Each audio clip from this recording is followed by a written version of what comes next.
Welcome to the Geeks Assembled podcast. Be afraid. Be very afraid.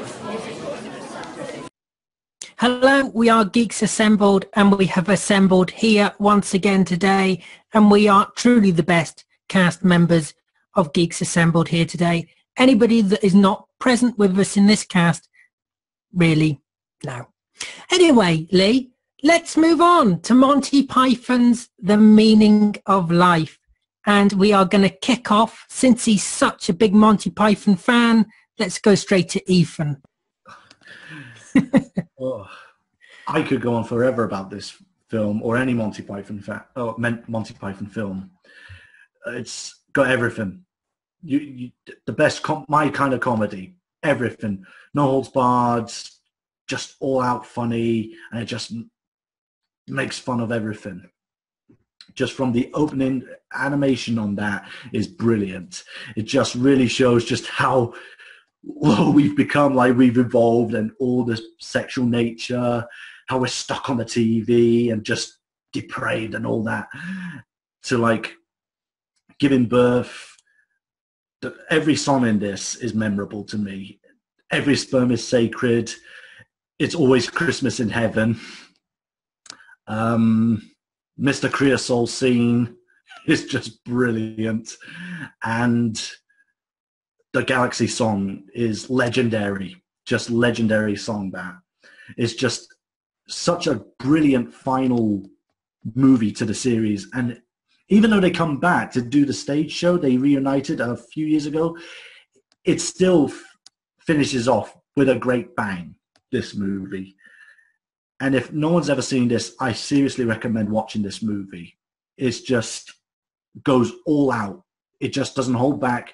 This is the furthest they go, I think, next to Life of Brian, which was controversial. But this one just goes all out, and it's amazing. Every step of the way of this movie. That's pretty much all I can say about this movie. And every quote is memorable. I was watching this movie knowing all the quotes, knowing all the songs, singing along to all the songs. Just everything about this film is top-notch. One of the best comedies we're ever going to get.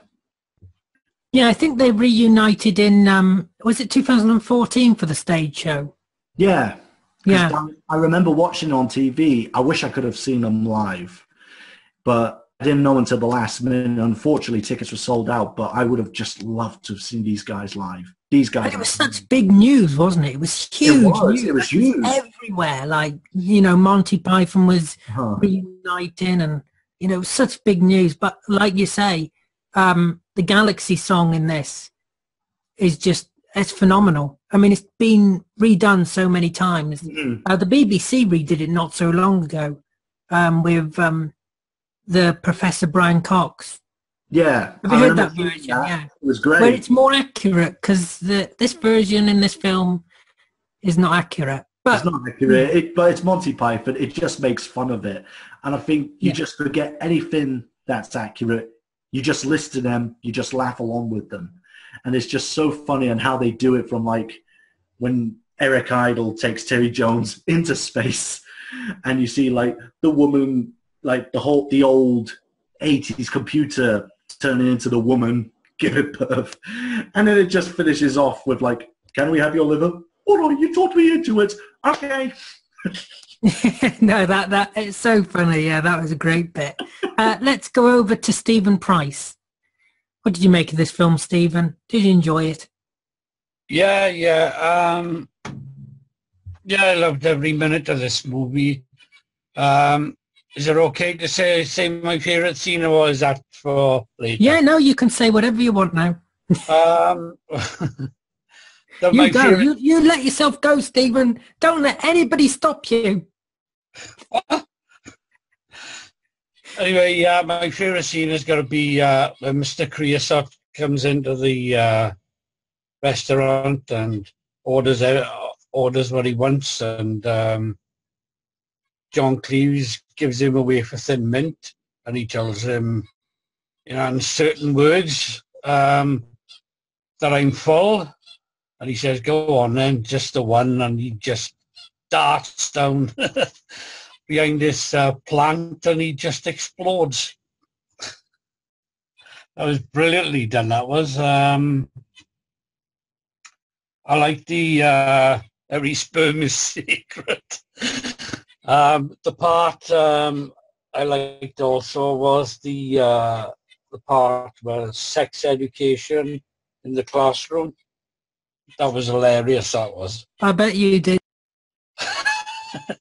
Same here, actually. That's one of my favourite scenes. It's just I'll mention it for you, Stephen, because I know you want to mention it. You like the topless women, didn't you? He's got very quiet. What? Huh? Yeah, the topless and the bottomless. all for me as well.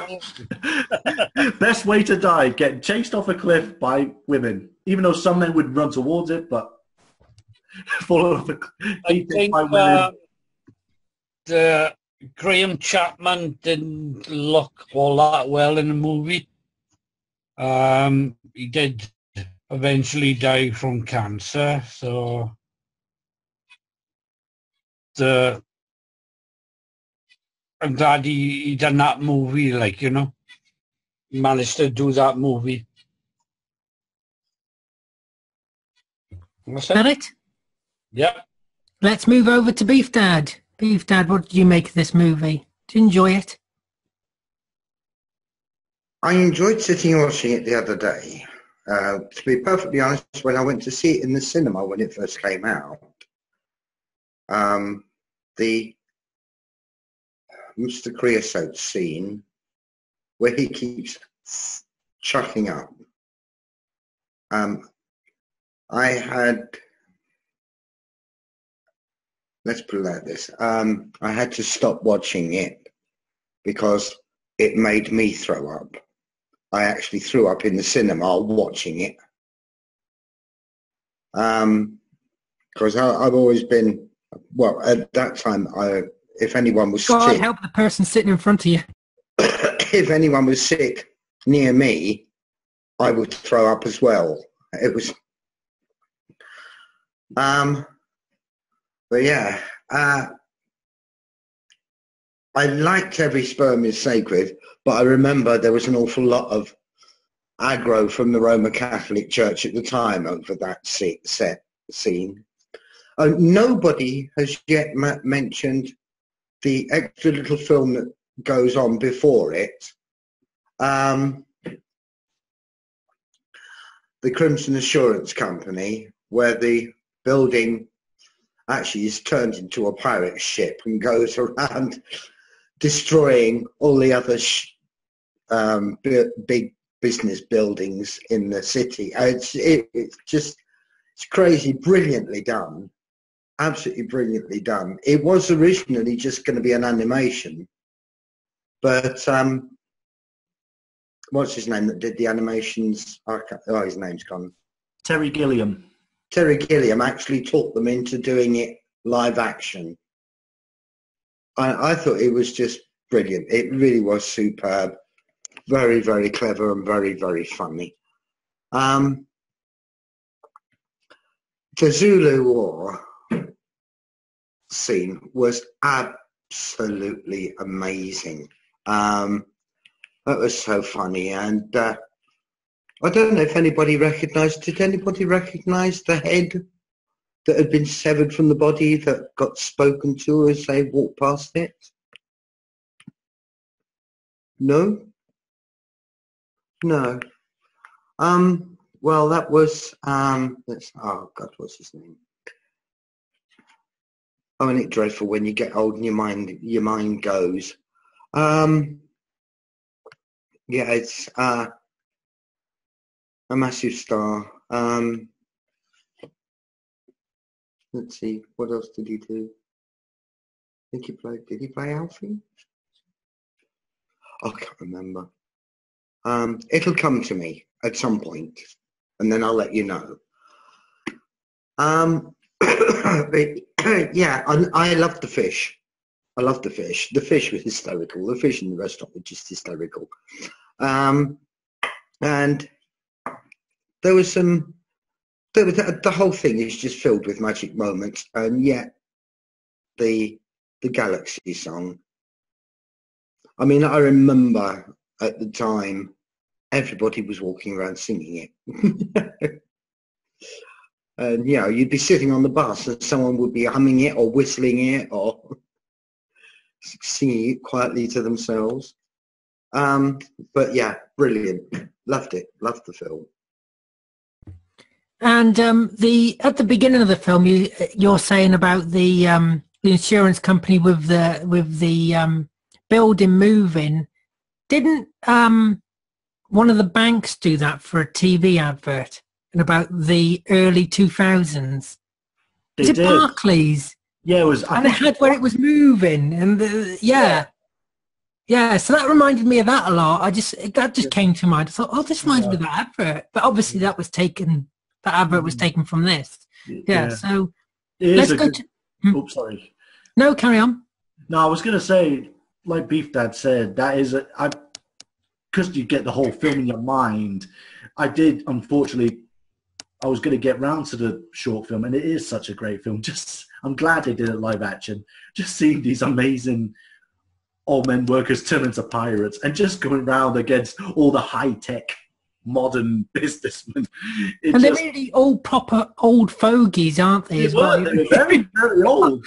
But you can't help but just love these guys with all your heart. Just turning into pirates, going across the world, killing off all the businessmen. And it was quite funny because I'm talking just very quickly, talking about famous people in the film. I don't know if anybody noticed this, but does anybody remember, there's one bit where they're saying every sperm is sacred, and it cuts to a scene with Terry Jones as a priest going, every sperm is sacred, and it's a bride and groom getting married. Yeah.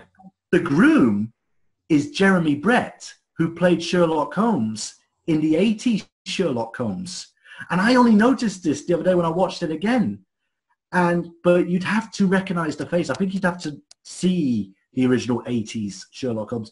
But it's just a cameo thing I just wanted to point out. Just I saw it and I thought, oh, that's Jeremy Brett. Who'd have thought he was a Monty Python fan?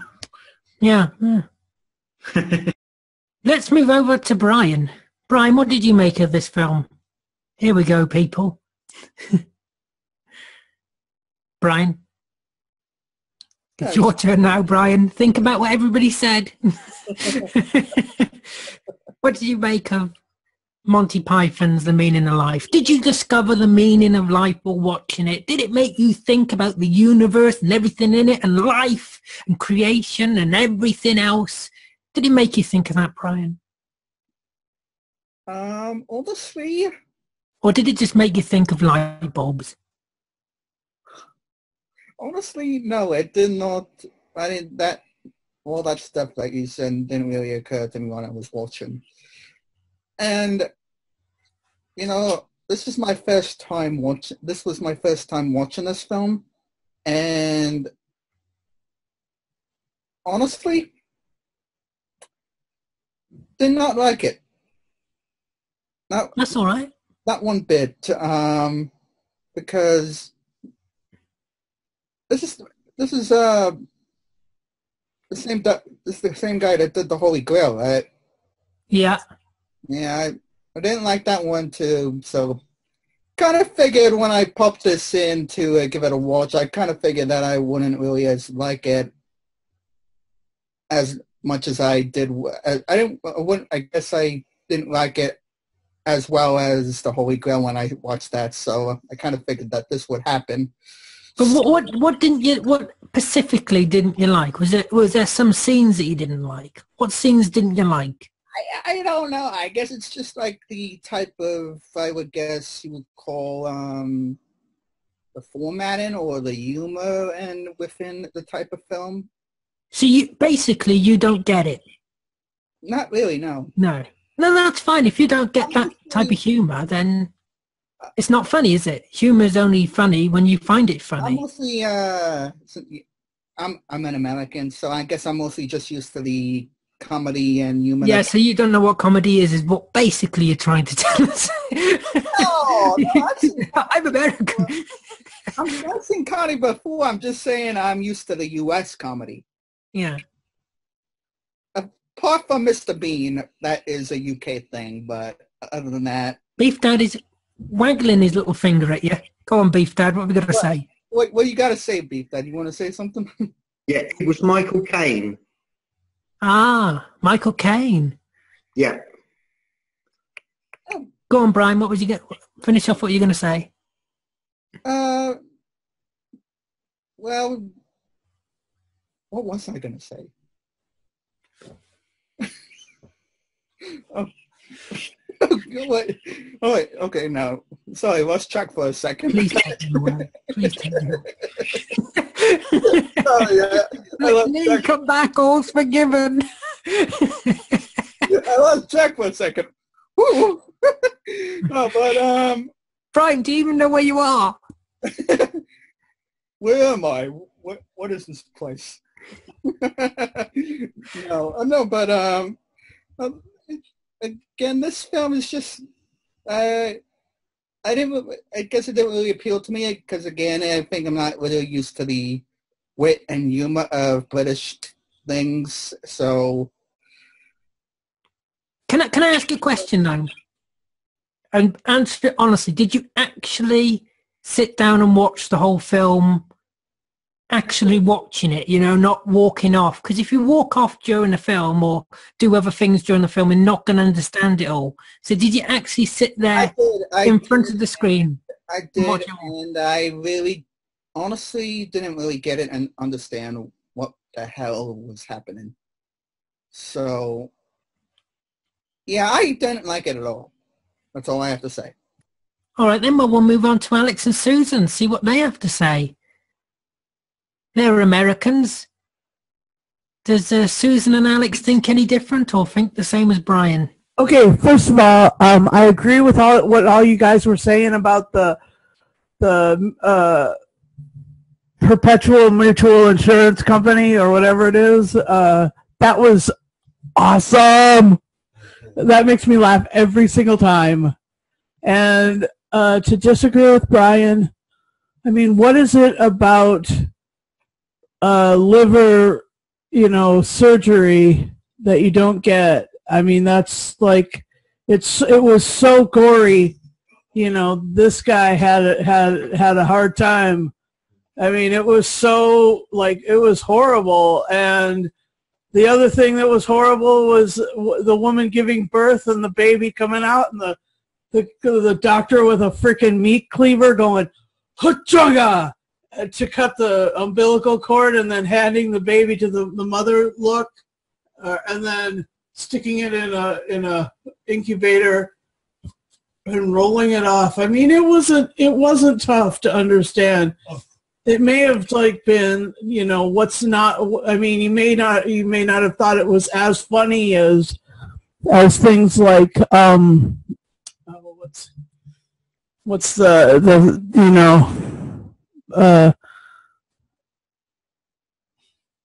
Ash versus Evil Dead or one of those other comedy horror things, but the center of this was nothing but a comedy horror story.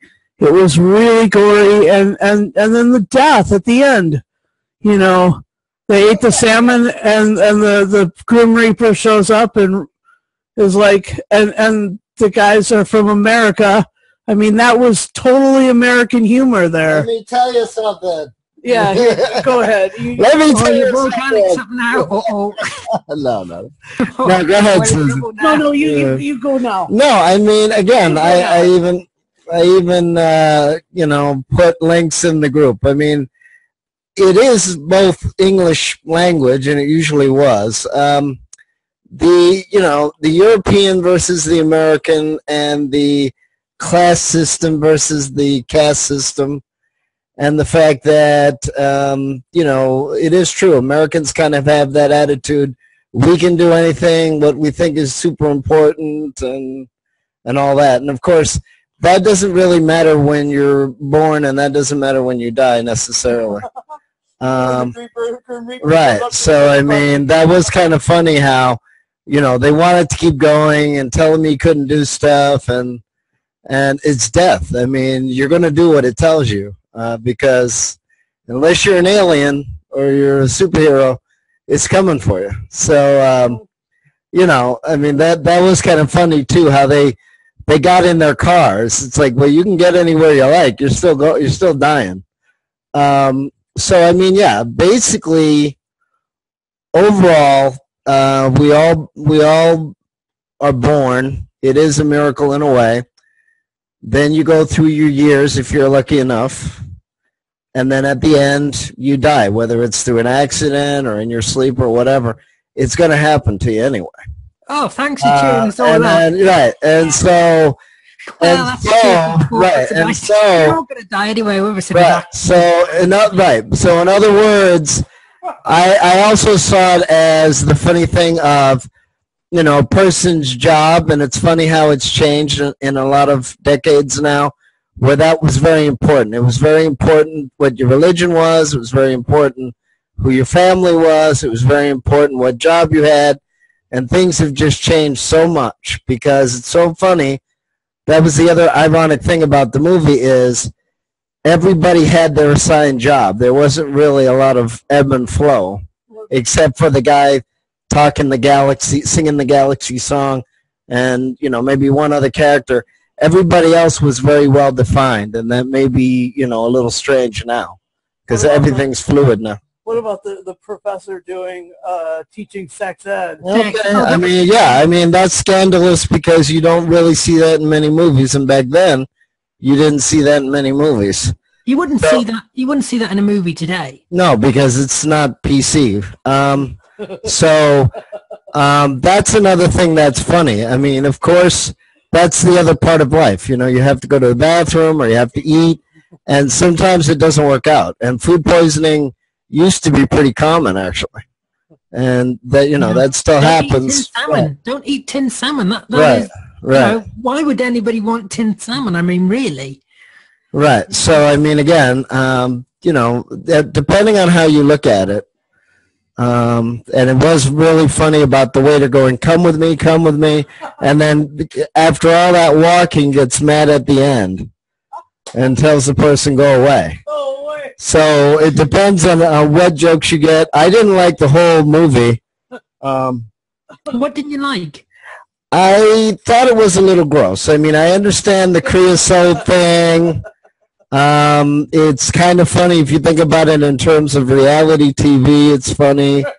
If you think about, like I said, almost everybody there had an assigned job in the movie, which they wouldn't have now. Everybody would be fluid and all that. The Galaxy song is always good. I mean, that's the other part of life, too, that you don't know.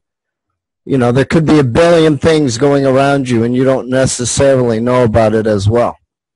You know, so and out of your fridge, that's fun. Right. Well, again, you know, you don't know. You know, we're not all scientists, so we don't know about the. You know, not everybody knows about the atoms and the, you know, chemicals and all these other things. So that was another thing that was interesting. Also, in a lot of '80s movies, was about, you know, blobs and creatures and food and because in a way, unless you're a cook, you don't know, you know, what's in it or how it affects you. I'd rather watch the original show from '68 to '73. I like the Holy Grail, but again, they loved making fun of convention. They loved making fun of class. They loved making fun of jobs. They loved making fun of the military. I mean, to me, that was a hilarious part of the movie, too. Oh, would you rather do that? Well, of course you'd rather do something else. You know, because the purpose of the military, especially up to that point, was basically to kill people. I mean, it's changed now. Now it's more political. Oh, I'll tell you what scene I like before I forget it. Is the one where they're in World War II or whatever it is. Right. And they're handing him the clock, and then they're handing the cake, and he goes, "Oh, go and get this." Then he gets, "Oh, go and get that." Yeah, it's very, it's very, I mean, you know, that's like trying to have a wedding when the bomb is being dropped. It's very sweet, but you're not going to live to celebrate afterwards. So they all got killed at the end. I mean, it was very sweet that they were very nice to each other, or they liked the captain, but you don't have hugs while you're getting shot at in the middle of the battlefield. So I mean, if you can get the humor of that, I mean, like I said, that's the whole. I mean, that's the other issue too, is that while Monty Python was incredibly intelligent, and they made fun of everybody, and nobody was safe, and they were very intelligent, they also understood the futility, just like that. Those 3 scenes that I love, where the guy on the talk show goes, "Life after death," and then it pans out, and you see three other dead people in the chair sitting across. Well, you can have a talk show, but they're not going to say anything. They're dead. So, and then the time that Eric Idle was a mortician and said, "Feeling depressed," and all that. And then the camera pans out and you see that he's a mortician. And at the end he says, "Keep it up. Keep feeling depressed and life isn't worth living." And yeah. So, I mean, it's very funny how they were able to, criticize so many things: society, structure, government, religion. They were able to criticize almost everything under the sun. Here, let me say something. And one another part that they criticized that was freaking amazing was they poked fun at the Beatles with that whole Mr. Kite sort of thing in the middle with like the guy twiddling Graham's nipples and the other guy with the weird long hands. I mean, that was so trippy. It was so fun. Anyway, there was lots of good stuff in this, and so we should probably end our bit for right now. Yep, and well, for me, I have to agree with Alex in a way. Some of it was a bit too gory, I felt, especially with the organ scene, and then you got the blood splatting, and you've got they splat it actually on the screen as well, so like it's coming at you. And I felt, ugh. And then the other bit, where the man is being constantly sick, I have to admit, I had to wind that bit on a little bit, because that was making me beginning to feel sick. So I was like, Beef Dad in the cinema all those years ago. I was beginning to think, oh, no. So I had to wind that bit on. But no, this is a great film. It's so funny. They're so talented with their humor. And it's clever humor as well. It doesn't feel like there's a lot of humor out there that is stupid humor. Really stupid. A lot of these movies, these comedy movies, are just crap because they're awful humor and they're not even funny. But this is actually generally funny, and it has some amazing songs like the Meaning of Life song towards the beginning. That is brilliant. I love that song. The Galaxy song, which I've listened to over the years millions and millions of times because it's so great. And yeah, it's a really good film with some really good comedic moments and great acting. And, they really pulled it off. They really did, like they've done with the other films. There'll never be another Monty Python. There'll never be another Monty Python, ever. You'll never get that team of people with those minds again, ever. And that's what makes these films so special, really. Ethan, what was you going to say? I was just going to say, everything you just said there, I 400% agree. I don't think anybody would. I knew I had you for a reason. No one would ever replace these guys. And they are just the smartest group of comedians we're ever going to get.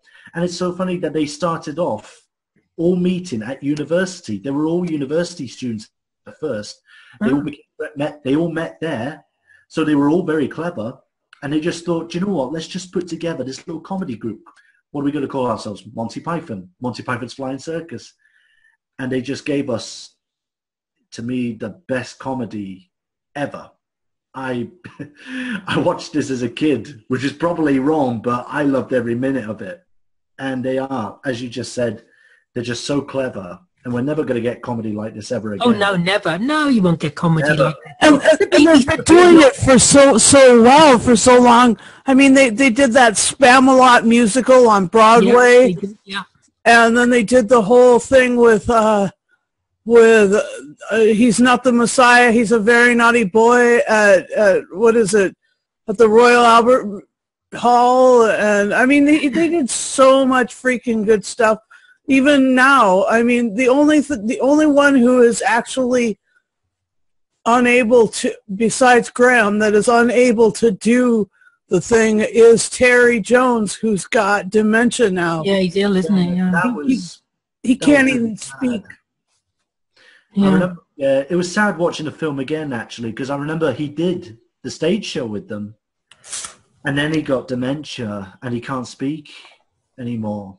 And watching the film again, it's sad because it clicks in, and it was just so heartbreaking to see Terry Jones so energetic and so quick and clever. Yeah. Where it's heartbreaking. It's heartbreaking because he's one of the best comedy writers ever. They all are. Yeah, definitely. I mean, when I look at John Cleese, though, he just reminds me of Fawlty Towers, Basil Fawlty. Just every time I see him, I just think that's Basil Fawlty. Yeah, every time I see him, I've got the entire series, and that's one of my favorites. Anything with John Cleese, I love. Yeah, Fawlty Towers is one of the greatest sitcoms of all time. Yeah. Well, right. I mean, actually, it's funny. In Massachusetts, they actually will admit that they like that show, and they will admit begrudgingly that they like Monty Python.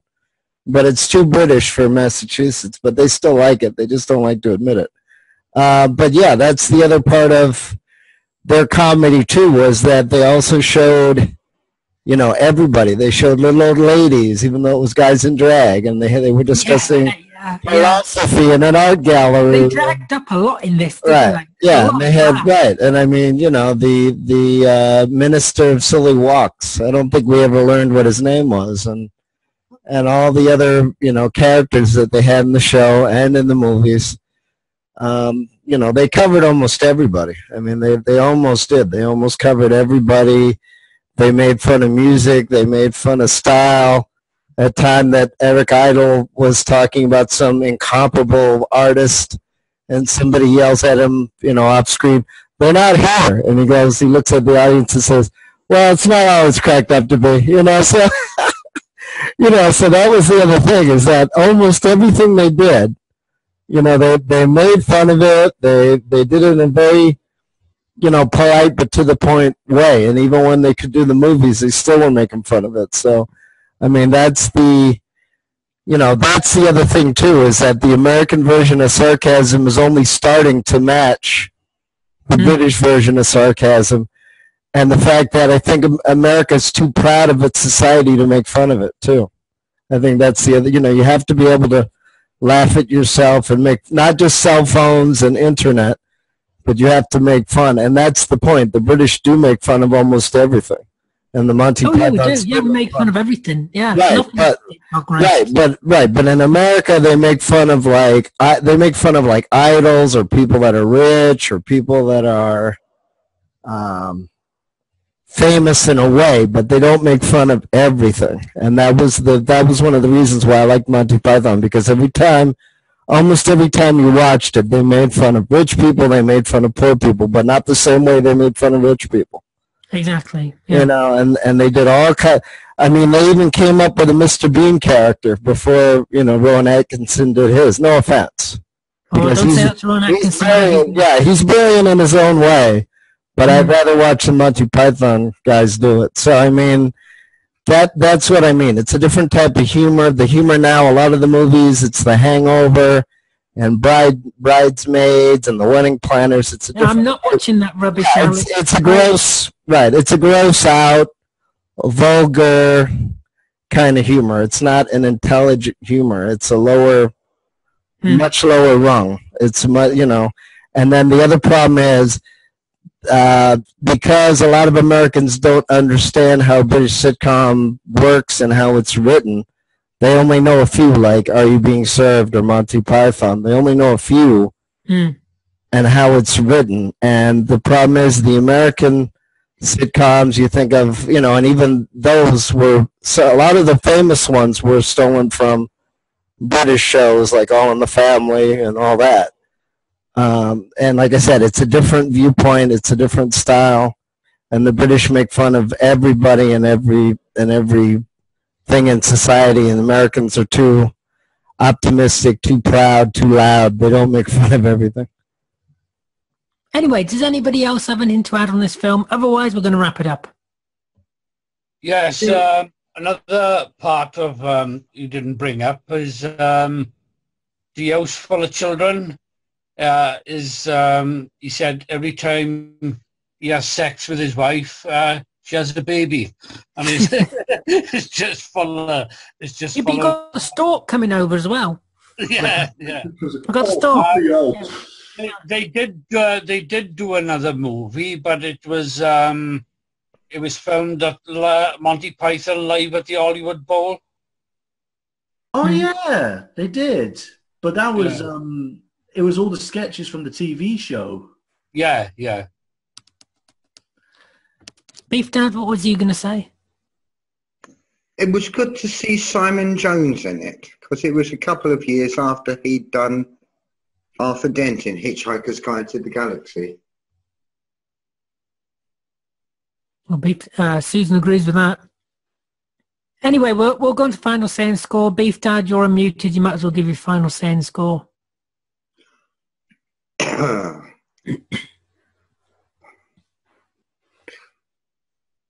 There was never a film like this before. There will never be a film like this again.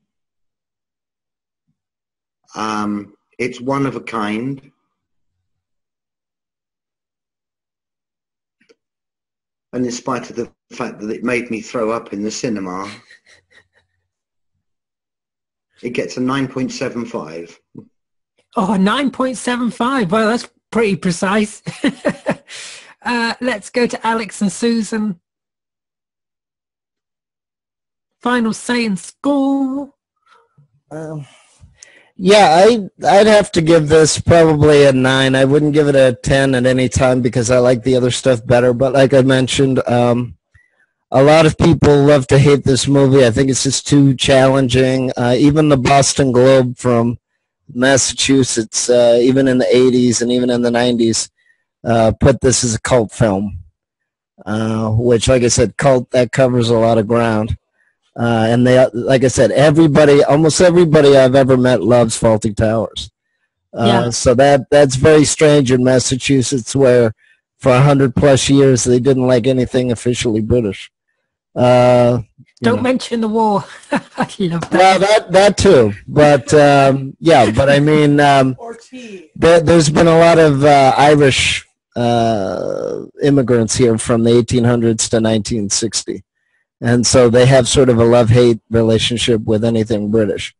So that's another thing. Even though the local station played Doctor Who and Monty Python and Are You Being Served and Fawlty Towers, so that's kind of interesting. Yeah, I mean, it's a very challenging film. They even admitted it at the end, and they admitted, try to get along with people and all that. There's been other sitcoms that covered, the meaning of life, try to be honest, try to get along with people, don't hurt anybody, things like that. So I like the other 60s and 70s stuff better, and probably they had to do this because I know a lot of people that did not like the constant rehash of the TV show and wanted to see more original material.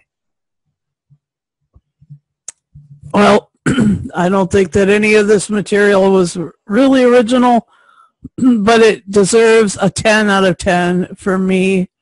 Love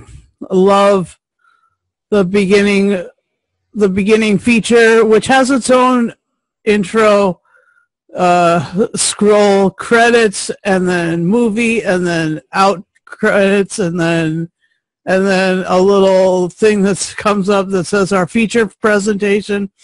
But the fact that they tied the two together, and that it was, it was amazing. It was such a creative, such a cool movie. Our first 10. Ethan, are you going to keep it up? I'm sure you are. it's funny because out of all the Monty Pythons, I do love the TV show Holy Grail and Life of Brian the best. But because of how far they go and just how clever these guys are and just everything they do in this movie, which for its time was original. You'd never seen anything like this go as far as it did for the entire group, and especially for Terry Jones. It's going to be 10 out of 10 from me. I have to, just because it's just so nostalgic and it's the business. It's the real McCoy, as they say. Just every Monty Python, but this deserves a 10 out of 10 for guts and glory. Well, I'm sorry you don't like Monty Python. Let's go to Steve. Final say score. Right, I enjoyed this movie. It gets a solid 10 from me. And I'd like to point out that comedy today is just pathetic. It's not funny at all. You've got people like Alan Carr. Oh, God, don't mention today. I hate Harry Hill. It's not funny no more. What's gone wrong with the world? You know? Yeah, I agree with that. You want to watch Mrs. Brown? Well said. You want to watch Mrs. Brown? Oh, God, no. No, that should be banned off the TV. Oh, dear. Yeah, gets a solid 10 out of 10. A solid 10. Brian. Solid 10. Brian, what are you going to give this film out of 10? And be honest. You can be as honest as you want. You can give it 1,000 or a 0. Go on. Are you sure? You can be as honest as you want. We want honest scores on this channel. Okay. Well, I think I'm going to give my score for this film probably a 3 out of 10. Ooh, that hurt. I felt that. That's fair enough. You didn't like it. It's not your type of humour, and not everybody has the same type of humour as somebody else, so that's fine. I'm gonna go with a 9 because I love this film, but the gore. I'm not a fan of gore. I don't like blood. I don't like sick. Even if it's in a comedy situation, it just grosses me out. You know, I see enough blood when I turn on the news. I don't need to see it in comedy. You know?